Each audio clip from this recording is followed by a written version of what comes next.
Rahman news with views के साथ मैं हूं अली रजा शाह और आप देख रहे हैं यूट्यूब चैनल। 9 मई के जो मुलजमान है, 9 मई में के जो जुम्मेदारान है, उनके हवाले से ना कई दिनों से ये खबरें सामने आ रही हैं। बल्कि अक्सर जो है वो सोशल मीडिया पर ये खबरें जो है वो गर्दिश करना शुरू हो जाती हैं कि 9 मई वालों को माफ़ी मिल गई है, 9 मई वालों को छोड़ दिया जाएगा, 9 मई वाले असम्बलियों में पहुंच गए, 9 मई वाले वज़ीर आला बन गए, सूबा दे दिया गया।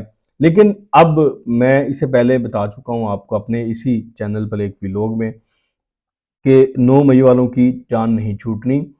और मैंने ये भी बताया था कि चाहे कोई वज़ीर आला बन गया, चाहे कोई असम्बलियों के अंदर चला गया, चाहे कोई अपोजिशन लीडर बनने लगा है, चाहे कोई एमएनए बन गया, चाहे कोई सूबाई असम्बली में चला गया, 9 मई के अंदर 9 मई के साने में अगर किसी के खिलाफ रत्ती बराबर भी सबूत है, चाहे वो उसने इंस्टिगेट किया है, मोटिवेट किया है, लोगों को मनसूबा साजों में शरीक है, या यहाँ वहाँ पर जाकर उसने आग लगाई है, तोड़ फोड़ की है, कुछ भी किया है, उस बंदे की माफ़ी नहीं है, उसको नहीं छोड़ा जाएगा, उसको ज़रूर सज़ा होगी। और ये मैटर नहीं करता कि वो कौमी असम्बली में चला गया, सूबाई असम्बली में चला गया या वज़ीर आला बन गया, वो नाअहल सज़ा होगी, वो नाअहल होगा और जेल जाएगा और उसकी जगह पर नया इलेक्शन होगा। ये मैं पहले बता चुका हूँ। अब मुतल्लिका क्वार्टर से इसकी कंफर्मेशन के बाद मैं दोबारा इंडोर्स कर रहा हूँ इस बात को कि कोई माफ़ी नहीं है। और इस मकसद के लिए चंद दिन पहले ये चीज़ भी कंफर्म हो चुकी कि देखें, जो मिलिट्री कोर्ट्स में 101 समथिंग लोग हैं, उस पे उनके ट्रायल्स हो चुके हैं मिलिट्री कोर्ट्स में, लेकिन उनको जो सजाएं सुनाई नहीं जा रही, उनके फैसले नहीं सुनाए जा रहे। वो सुप्रीम कोर्ट ने फैसला दिया हुआ है कि जब उन्होंने स्टे दिया हुआ है कि जब तक आप ट्रायल जारी रखिएगा, जब तक हम फैसला नहीं हतमी कर देते तब तक आप फैसला नहीं सुना सकते, बाउंड है। अब सुप्रीम कोर्ट के पास वो केस दोबारा लग नहीं रहा। अब सुप्रीम कोर्ट उसका फैसला करे तो मिलिट्री कोर्ट से उनका फैसला आए ना, तब गलती किसकी है इसमें? हमारे तो अदालती निजाम का मामला है ना, हुक्म तो वहां पर है। अच्छा, अब ये भी इस चीज की भी कंफर्मेशन आ रही है कि आर्मी एक्ट में जो थोड़ा सा उसको मजीद जो है वो इस हवाले से उसमें मौसर बनाने की कोशिश की जा रही है, और हो सकता है उसके लिए आर्मी एक्ट को में तरमीम जो है वो पार्लियामेंट में पेश कर दी जाए, और उस तरमीम के बाद आप देखिएगा फिर कैसे सजाएं होती हैं। और आपने देखा लाहौर हाई कोर्ट में कि जो जैसे चीफ जस्टिस आए तो एक जज का तबादला भी कर दिया गया था। इंसदाद दहशतगर्दी के जज थे जो कि 9 मई वालों को धड़ाधड़ थोक के हिसाब से जमानतें दे रहे थे। तो आपको तब्दीली तो देखने को मिली है। बहरहाल लुबे लबाब यही है कि कोई माफ़ी नहीं है, और उसके लिए आर्मी एक्ट में अगर कोई तरमीम करनी पड़ी वो तरमीम भी हो जाएगी, और अगर कुछ और भी करना पड़ा तो वो जो भी मकसूद हुआ वो होगा, चूंकि ये रियासत की रिट का मामला है। बहरहाल ये जो मामला था ये यहीं तक था कि 9 मई में जो है वो माफ़ी नहीं है। फिर वो आपको वज़ीर आला भी नाअहल होते हुए नज़र आएंगे, और बहुत से जो रुकने असम्बली हैं, सूबाई असम्बली हैं, वो सारे जो है वो बाहर अब आपको जेलों में जाते हुए उनकी जगह पर ज़मीनी इलेक्शन हो जाएंगे। अब माजी में हो चुका है, नवाज शरीफ साहब वज़ीर आज़म थे, उन्होंने पैनमा में उन्होंने सज़ा दी गई। तो जब उन्हें सज़ा दी गई तो उन्होंने अपना ओहदा छोड़ा।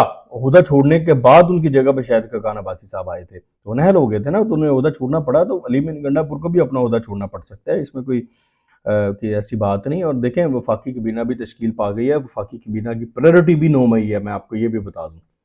और वफाकी काबीना के जो नाम हैं उनको अगर हम डिस्कस करें तो वो नाम उसमें कुछ ऐसे नाम हैं जो आपको बताते हैं कि वो किस लिए हैं। वो इसीलिए हैं कि ये जो 9 मई वाले हैं इनके साथ निमटना है। जो सेनेटर्स हैं उनमें जो सीनियर्स नाम हैं, सागडार साहब हैं, ये हलफ उठा लिया उन्होंने। मुसद्दिक मलिक साहब हैं, इन्होंने हलफ उठा लिए, मुमकिन तौर पर वजीर तवानाई है। सागडार साहब मुमकिन तौर पर वजीर खारजा हैं। मिस्टर मोहम्मद औरंगजेब हैं, अहद चीमा है, सैयद मोहसन रजा नकवी नॉन इलेक्टेड हैं। तो नॉन इलेक्टेड छः माह तक जो है वो वजीर रह सकता है, उसके बाद उसको सेनेटर या कौमी असम्बली का रुकन मुंतखब कराना होता है। तो मोहम्मद औरंगजेब वजारत खजाना संभालेंगे, अहद चीमा मोस्ट प्रबली जो है वो इस्टेब्लिशमेंट डिवीजन, और मोहसन रजा नकवी जो है वो वजीर दाखिला होंगे। वो मोहसन नकवी जिसने पंजाब के अंदर आपने देखा उनके होते हुए पीटीआई को कोई जो है वो कुसकने नहीं दिया। तो मोहसन नकवी अगर वजीर दाखिला, वफाकी वजीर दाखिला आ रहे हैं, तो आप अंदाजा कर लें कि फिर क्या होगा आगे। तो ये हलफ उठाएंगे ये लोग, और ये जो है वो 6 माह तक रह सकते हैं वजीर वैसे भी, लेकिन अगले माह जो है सेनेट के इंतखाब है तो उनमें इनको मुंतखब करा दिया जाएगा सेनेटर। उसके अलावा जो एमएनए है उनमें ख्वाजा आसिफ साहब जो है वजीर दफा होंगे, एहसन इकबाल साहब वजीर मनसूबाबंदी हैं, राना तनवीर साहब हैं, ये हलफ उठा रहे हैं। ये वज़ीर तालीम होंगे आज़म नज़ीर ताडर साहब जो हैं, ये इन्होंने हलफ उठाया। ये वज़ीर कानून होंगे चोई सालिक साहब हैं, इत्तेहादी हैं, काफ लीग से हैं।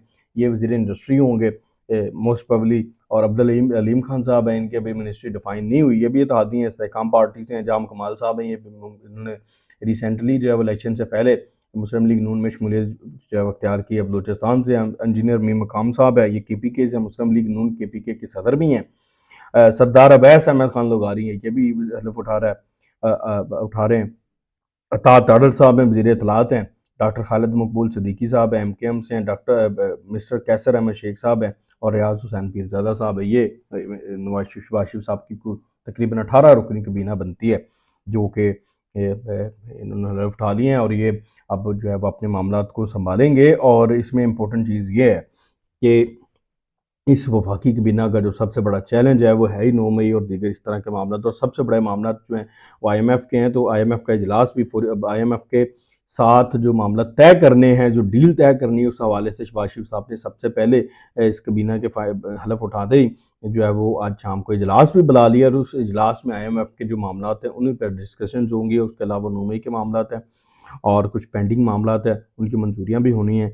तो IMF पे मैं बात कर रहा हूँ, तो IMF के हवाले से अगर पीपल्स पार्टी को देखें तो पीपल्स पार्टी ने जो है मुस्लिम लीग नून को आप ऐसे कह लें कि कुएं में हाथ बांध के छोड़ दिया है। अब आप खुद जो है वो इसमें काम करो, खुद निकलना है आपने, और हम आप इसमें जो है वो ये बोझ नहीं उठाएंगे।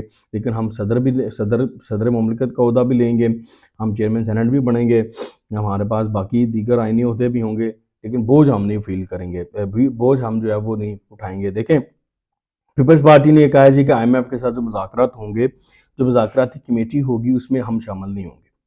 अब वो क्यों, वो ये फैसला क्यों कर रहे हैं, उसकी वजह ये है कि जब IMF से डील के बाद IMF का प्रोग्राम आपको फौरी हासिल करना है।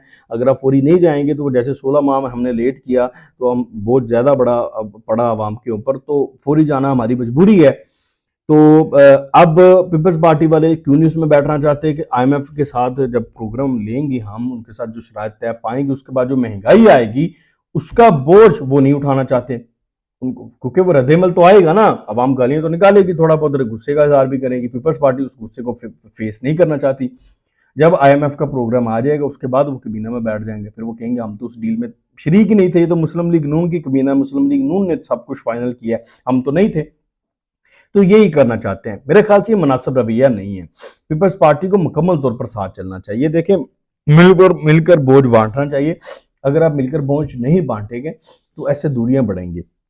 और ये रवैया देखें, आप नहीं बैठेंगे अभी, लेकिन आप जैसे IMF का प्रोग्राम आ जाएगा तब आप वफाकी कबीना में बैठ जाएंगे, तब ये अवाम को नज़र नहीं आ रहा।